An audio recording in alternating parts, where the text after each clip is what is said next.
Hola, ¿qué tal? Soy el doctor Ochoa. Esta semana se han hecho diferentes actividades en el ámbito médico sobre la lepra en el mundo y desde el Centro Colombiano de Medicina Hebrea queremos resaltar la enseñanza del pueblo hebreo. Es importante resaltar que todas las enfermedades que conocemos hoy son secundarias al pecado original y por otro lado las impurezas que adicionamos en nuestra vida deterioran nuestra salud de diferentes formas.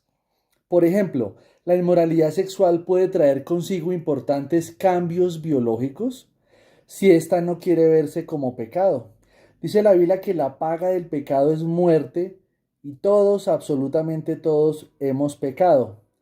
Por eso es importante entender esta clara relación que hay en la dimensión espiritual con lo que vivimos en la vida terrenal.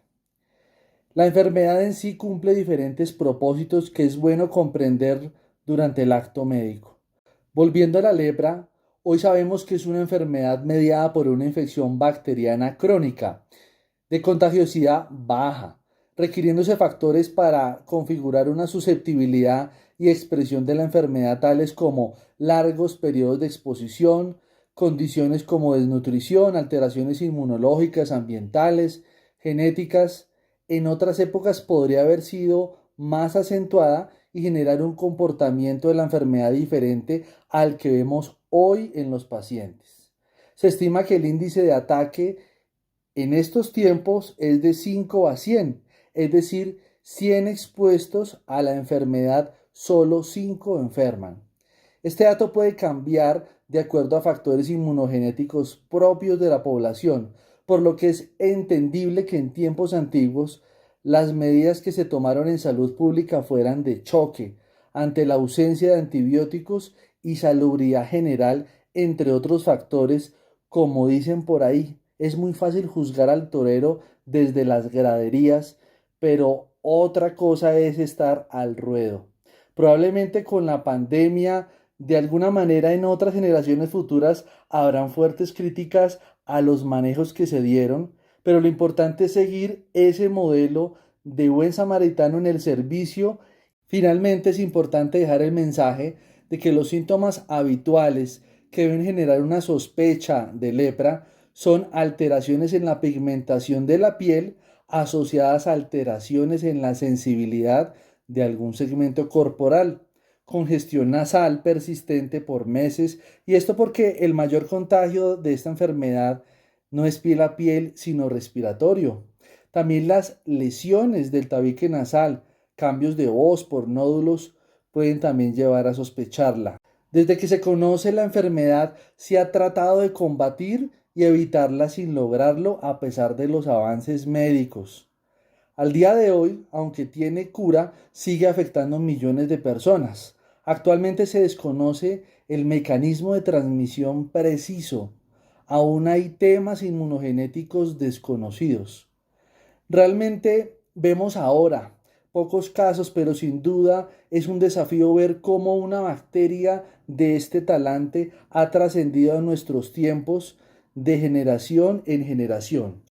En el segundo libro de Reyes, capítulo 5 del Antiguo Testamento en la Biblia, se nos enseña sobre la soberanía de Dios a la hora de curar una enfermedad como la lepra, el papel de la obediencia. Muchas veces idealizamos el cómo se dará una bendición, pero lo que hay que hacer es tener fe y obedecer.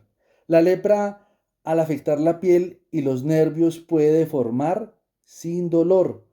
En lo espiritual muchas veces pasa algo como esto. El pecado adormece la conciencia y avanza en su destrucción. Por otro lado, en este acontecimiento Dios también utilizó una niña para enviar el mensaje. Asimismo, nosotros, por sencillos que seamos, debemos guiar a otras personas a encontrarse con Dios.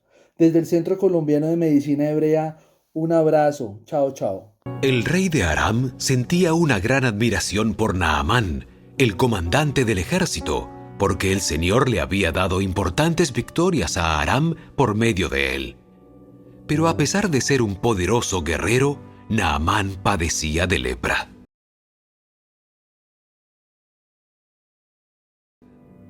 En ese tiempo, los saqueadores arameos habían invadido la tierra de Israel, y entre sus cautivos se encontraba una muchacha, a quien habían entregado a la esposa de Naamán como criada.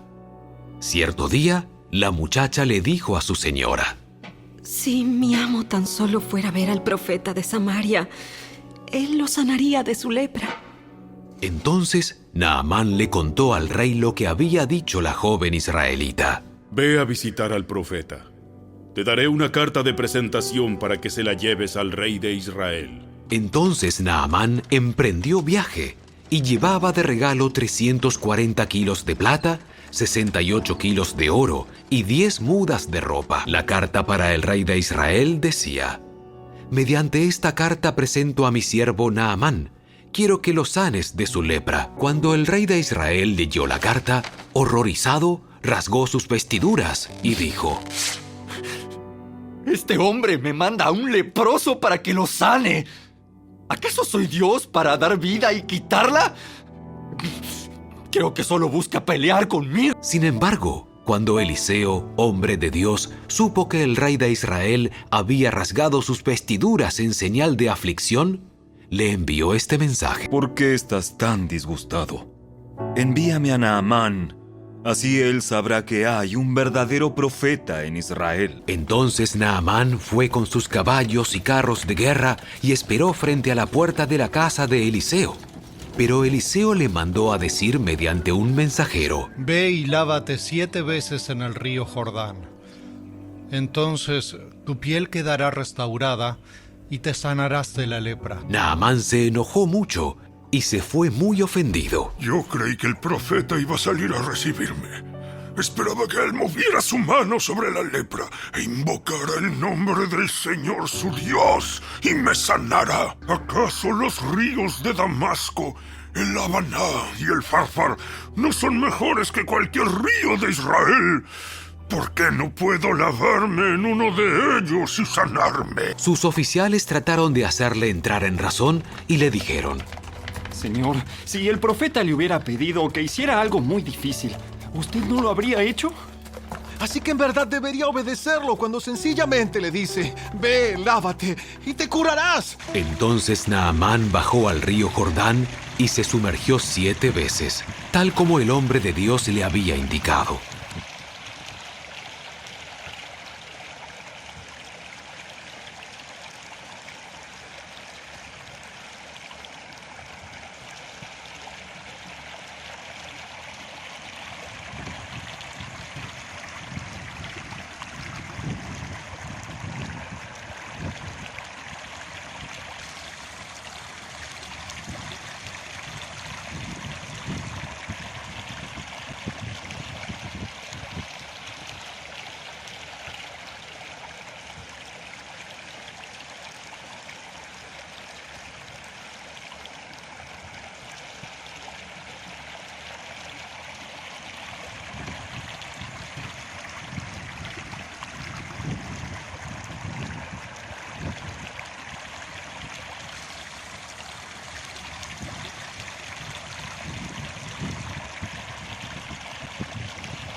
Y su piel quedó tan sana como la de un niño y se curó.